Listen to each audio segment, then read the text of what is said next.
এই যে দেখা ফ্যামিলি কার্ডের আরে নামে এটা টাকা কি? দেওয়া হচ্ছে। আরে আপনি টাকা দেন। আরে এটা তো সোনালী কার্ড।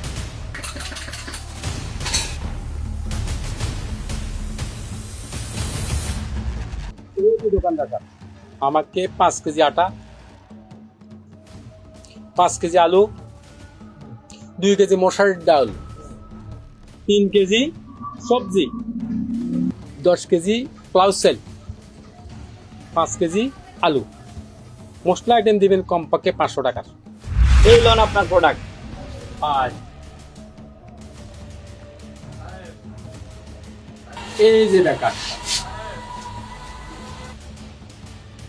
আরে এটা কি?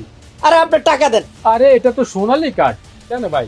এটা তো আমার নেতা দিছে আমাকে, এটা দিলে 8,000 টাকার বেশি মাল কিনে যাবে। আমি তো অল্প কিছু টাকার মাল কিনলাম মাত্র। ওই এটা নিয়ে আপনি আপনার নেতারে দেন আর আমারে আমার টাকা দেন। তাহলে এই সোনালী কার্ড দিয়ে কোনো মাল পাবো না? আরে না, তাহলে এই সোনালী কার্ড জিনিসটা কেমন? বুঝেন নাই, বিদ্যুৎ আর তার ছাড়া খাম্বা যেমন